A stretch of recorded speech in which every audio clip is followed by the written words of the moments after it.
Hello and welcome to gradeupstudy.com। तो स्वागत है आपका आज के इस लेक्चर में। तो आज के इस लेक्चर से आपके पॉलिटी की जो क्लासेस है वो शुरू कर दी जाएगी। ठीक है, तो ये है आपका पॉलिटी का पहला चैप्टर। ठीक है, तो आज की इस वीडियो में हम समझेंगे कि भारतीय संविधान, ठीक है, उससे बनने से पहले, ठीक है, भारत का जो संविधान था वो 1947 से बनना शुरू हुआ था। लेकिन उससे पहले जो आपको बातें याद रखनी है, जहां से एग्जामिनर क्वेश्चन पूछ सकता है, वो हम आज की इस वीडियो में डिस्कस करेंगे। ठीक है, तो चलिए वीडियो को शुरू करते हैं। तो सबसे पहले आपको याद रखना है कि 1773 ईस्वी में एक रेगुलेटिंग नामक का एक एक्ट आया था। ठीक है, तो एक्ट का नाम क्या है? Regulating act. ठीक है, कब आया था? 1773। तो सबसे पहले आपको ये डेट यानी कि ये आपको जो ईयर है वो याद रखना है। ठीक है, 1773 के अंदर आया था। अब इस एक्ट में आपको क्या क्या बातें याद रखनी है? सबसे पहले आपको ये बात ध्यान में रखनी है कि इस एक्ट के समय, ठीक है, भारत का गवर्नर जनरल कौन था? ठीक है, तो गवर्नर जनरल कौन था? Lord Warren Hasting. तो आपको ये याद रखना है। ठीक है, तो लॉर्ड वारेन हेस्टिंग। ठीक है, तो लॉर्ड वारेन हेस्टिंग के समय पे 1773 को रेगुलेटिंग एक्ट भारत में आया था। ठीक है, और इस एक्ट के तहत आपको याद रखना है कि भारत में सबसे पहले, ठीक है, उच्चतम न्यायालय, ठीक है, यानी कि सुप्रीम कोर्ट की स्थापना की गई थी। और कहां पे की गई थी? कोलकाता में। ठीक है, ये काफी इंपॉर्टेंट क्वेश्चन है। तो क्वेश्चन आपको ऐसे आएगा कि भारत में सबसे पहले सुप्रीम कोर्ट की स्थापना कहां पे की गई? तो कोलकाता में की गई। कब की गई? 1774 ईस्वी में की गई। ठीक है, और किस एक्ट के तहत की गई? बताइए।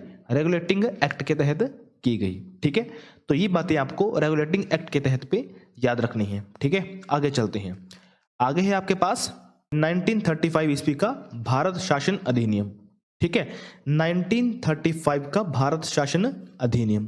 देखो, आज का जो हमारा भारत का संविधान है उसमें मैक्सिमम जो चीजें हैं, मैक्सिमम जो आपके आर्टिकल्स है वो 1935 का जो भारत शासन अधिनियम है उसके तहत से लिया है। ठीक है, यानी कि आज के संविधान में जो मैक्सिमम आपके आर्टिकल्स हैं वो 1935 में जो भारत शासन अधिनियम आया था वहां से लिए हैं। ठीक है, तो यहां से आपको क्या याद रखना है कि 1935, ठीक है, 1935 में जो अधिनियम आया था तो इस अधिनियम में 321 अनुच्छेद थे, यानी कि 321 क्या थे? आपके आर्टिकल्स थे। ठीक है, और 10 क्या थी? अनुसूचियां थी। ठीक है, 10 अनुसूचियां थी। ठीक है, और आज के समय में जो आपके आर्टिकल्स हैं वो 448 हो चुके हैं। ठीक है, और जो आपकी अनुसूचियां हैं वो 12 हो चुकी है। ठीक है, तो ये भी आपको याद रखना है। चलिए फिर आगे चलते हैं। आगे है आपके पास, देखिए, 1947। अब 1947 में आपका फाइनल एक अधिनियम जो था वो ब्रिटिश संसद में पेश किया गया था। ठीक है, और इस अधिनियम का नाम क्या है? भारतीय स्वतंत्रता अधिनियम। देखिए, ये है आपकी ब्रिटिश की संसद। ठीक है, अब आपको पता है कि लास्ट का जो टाइम था 1942 से लेके 1946 तक, इस समय में काफी ज्यादा जो जोर था वो ब्रिटिशर्स पर पड़ना शुरू हो गया था कि हमें आजाद कर दीजिए। ठीक है, तो इसीलिए 1947 में एक अधिनियम लाया गया जिसका नाम है भारतीय स्वतंत्रता अधिनियम। ठीक है, तो ये अधिनियम कहां पे लाया गया? ब्रिटिश संसद में लाया गया। ठीक है, ये है आपकी ब्रिटिश संसद। ठीक है, तो इसमें भारतीय स्वतंत्रता अधिनियम का प्रस्ताव यहां पे लाया गया। और कब लाया गया था? तो आपको डेट याद रखनी है, 4 जुलाई 1947 को पेश किया था। ठीक है, और फिर 18 जुलाई 1947 को, यानी कि 4 तारीख को पेश किया था, और 18 तारीख को ये ब्रिटिश कोर्ट ने उसको स्वीकार कर लिया था कि अब भारत को स्वतंत्र कर दिया जाएगा। ठीक है, तो आपको 2 डेट्स याद रखनी है कि कब पेश किया गया था और कब उसको स्वीकार कर लिया गया था। ठीक है, तो ये आपको यहां से याद करना है। आगे चलते हैं। आगे है आपके पास, ये आपको याद रखना है कि जो संविधान सभा का फिर गठन हुआ था, ठीक है, अब यहां पे देखो कि ब्रिटिश संसद ने इसको स्वीकार कर लिया। अब स्वीकार तो कर लिया, अब देखो कोई भी देश जो है उसको चलाने के लिए सबसे पहले कुछ रूल्स एंड रेगुलेशंस बनना एक कंपल्सरी चीज हो जाती है, ताकि इसके तहत जहां के जो लोग होंगे वो अपना काम करेंगे और इन्हीं रूल्स को फॉलो करके अपना जीवन व्यतीत करेंगे। ठीक है, तो इसलिए किसी भी देश को बनाने से पहले, ठीक है, तो वहां पे जो भी रूल्स होंगे उनकी लिस्ट बनाना जरूरी हो जाती है। तो इन्हीं रूल्स, ठीक है, इन्हीं रूल्स को बनाने के लिए संविधान सभा का गठन किया गया। और आपको क्वेश्चन ऐसे आएगा कि भारतीय संविधान सभा में कुल सदस्यों की संख्या कितनी थी? तो 389 थी। ठीक है, अब 389 कुल संख्या थी, इसमें 292 जो थे वो ब्रिटिश प्रांतों के प्रतिनिधि थे। ठीक है, और 4 चीफ कमिश्नर क्षेत्रों से प्रतिनिधि थे। ठीक है, और उसके बाद 93 यानी कि 93 देशी रियासतों के थे। ठीक है, अब यहां पे आप देखिए कि संविधान सभा का गठन तो किया गया, लेकिन इसमें जिस देश को आजाद किया जा रहा है उसके सिर्फ और सिर्फ 93 सदस्य ही थे। ठीक है, तो ये आंकड़े आपको याद होने चाहिए कि टोटल कितने सदस्य थे, उसके बाद ब्रिटिशर्स के कितने थे, और उसके बाद हमारे देसी रियासतों के कितने थे। ठीक है, आगे चलते हैं। आगे चलते हुए देखिए, आपको एक बात का ध्यान रखना है कि संविधान सभा में एकमात्र ऐसी रियासत थी हैदराबाद। ठीक है, यहां पे हमने क्या पढ़ा था, 93 जो रियासतें थी उन्होंने इसमें प्रतिनिधित्व किया था। ठीक है, लेकिन यहां पे क्या है, हैदराबाद एकमात्र ऐसी रियासत थी जिसने संविधान सभा में सम्मिलित होने से इनकार कर दिया था। ठीक है, चलिए आगे चलते हैं। अब देखिए, अब यहां पर जो है वो आपका यानी कि भारत का संविधान बनना शुरू हो गया। ठीक है, अब भारत का संविधान बनना शुरू हो गया तो हर एक ग्रुप, ठीक है, मान लो ये एक ग्रुप है, इसमें 5 मेंबर हैं। ठीक है, इस ग्रुप को बोल दिया कि तुम क्या बनाओगे, तुम भारत का झंडा बनाओगे।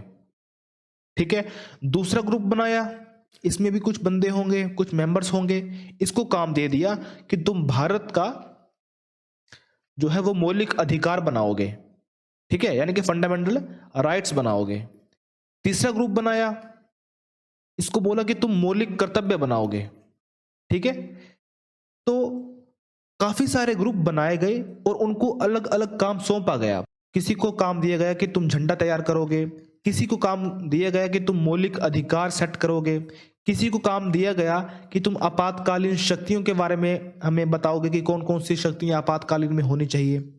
ठीक है, तो हर एक ग्रुप को अपना अपना काम सौंप दिया।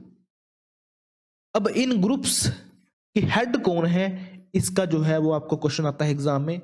ठीक है, तो कुछ आपको इंपॉर्टेंट ग्रुप्स के हेड के नाम याद रखने हैं, जैसे कि संचालन समिति। ठीक है, इनको हम क्या बोलेंगे, ग्रुप मतलब समितियां।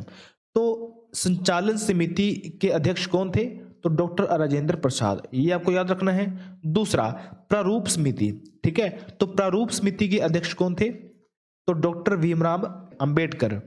ठीक है, तो एक आपको ये याद रखना है। उसके बाद आपको ये याद रखना है कि भारतीय संविधान में, ठीक है, जब भारत का संविधान बन रहा था तो उस समय टोटल 15 महिलाएं इसमें सम्मिलित थी। ठीक है, 15 महिलाएं इसमें सम्मिलित थी। तो इसमें आपको कुछ कुछ मेन इंपॉर्टेंट याद रखना है। फॉर एग्जाम्पल जैसे कि सरोजिनी नायडू, ठीक है, राजकुमारी अमृता कौर, ये हमारी हिमाचल प्रदेश की है। ठीक है, सुचेता कृपलानी, उसके बाद विजय लक्ष्मी पंडित। ठीक है, चलिए आगे चलते हैं। और आपको मैं बता दूं कि जो राजकुमारी अमृता कौर थी, यानी कि अमृत कौर थी, इनको स्वास्थ्य मंत्री बनाया गया। ठीक है, स्वास्थ्य मंत्री बनाया गया था फिर बाद में। ठीक है, आगे चलते हैं। आगे देखिए, यह प्रारूप समिति के अध्यक्ष और इनके अंदर जो थे वो 7 मेंबर थे। ठीक है, प्रारूप समिति के अंदर टोटल 7 सदस्य थे। ठीक है, आगे चलते हैं। तो देखिए, जैसे ही संविधान सभा ने अपना काम खत्म किया, कब किया, संविधान सभा की जो अंतिम बैठक थी वो थी 24 जनवरी 1950। ठीक है, तो भारतीय संविधान सभा की अंतिम बैठक कब थी? 24 जनवरी 1950 की। ठीक है, अब देखो, जैसे ही संविधान सभा खत्म हुई, ठीक है, और वहां पर जो डिसीजन लिया गया कि जवाहरलाल नेहरू प्रधानमंत्री होंगे, ये हमारे भारत के पहले प्रधानमंत्री हैं। ठीक है, उसके बाद सरदार वल्लभ भाई पटेल ये गृह मंत्री होंगे। ठीक है, और इसी समय में एक उपाधि यानी कि एक पद बनाया गया था जिसका नाम है उप प्रधानमंत्री। ठीक है, तो पहले उप प्रधानमंत्री कौन थे? सरदार वल्लभ भाई पटेल। ठीक है, उसके बाद राजकुमारी अमृत कौर कौन थी? पहली स्वास्थ्य मंत्री थी। ठीक है, जो कि हमारे हिमाचल प्रदेश से बिलोंग करते हैं। ठीक है, तो उसके बाद है संविधान निर्माण में टोटल 2 साल 11 महीने और 18 दिन का समय लगा था। ठीक है, ये भी आपको याद रखना है कि कितने समय के बाद आपका जो संविधान है, ठीक है, यानी कि हमारा भारत का जो संविधान है वो बन के तैयार हुआ था। तो 2 वर्ष 11 महीने और 18 दिन। ठीक है, और देख लो संविधान तो हमारा बना, लेकिन उसमें खर्चा कितना आया देख लीजिएगा, 63,96,729। ठीक है, इतना खर्चा आया। आगे चलते हैं। देखो, जब हमारा संविधान बना, ठीक है, 1947 वाला, ठीक है, तो इसमें 395 आर्टिकल थे। ठीक है, 8 अनुसूचियां थी। ठीक है, और 22 भाग थे। ठीक है, एट प्रेजेंट 448 आर्टिकल हैं।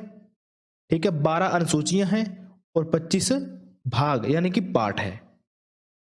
ठीक है, ये आपको याद रखना है। आगे चलते हैं।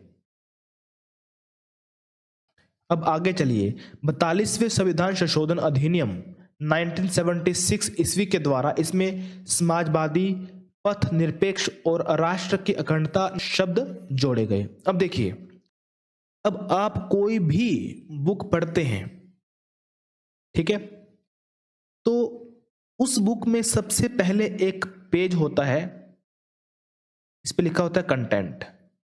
ठीक है, कि जो बुक आप पढ़ने वाले हो इसमें पहले पेज पे आपको क्या मिलेगा, दूसरे पेज पे आपको क्या मिलेगा, तीसरे पेज पे आपको क्या मिलेगा, चौथे पेज में आपको क्या मिलेगा, 5वें पेज में आपको क्या मिलेगा, यानी कि पूरी की पूरी डिटेल बुक को पढ़ने से पहले यहाँ पे यानी कि पहले पेज पे लिख दी जाती है। ठीक है, तो उसी तरह जो हमारे भारत का संविधान है, ठीक है, वो भी एक क्या है, किताब है जिसमें रूल्स लिखे गए हैं, जिसको हम बोलते हैं प्रियम्बल। ठीक है, या फिर प्रस्तावना। ठीक है, तो इसमें लिखा गया है कि पहले पेज पे क्या लिखा है, दूसरे में क्या लिखा है, तीसरे में क्या लिखा है, चौथे में क्या लिखा है। ठीक है, तो इसमें पहली बार और अंतिम बार संशोधन किया गया। कब किया गया? 1976 को, यानी कि 42 आपकी जो थी वो अमेंडमेंट थी। ठीक है, इसके तहत इस प्रियम्बल, ठीक है, इसमें 3 शब्द जोड़े गए, समाजवादी, पथ निरपेक्ष और राष्ट्र की अखंडता।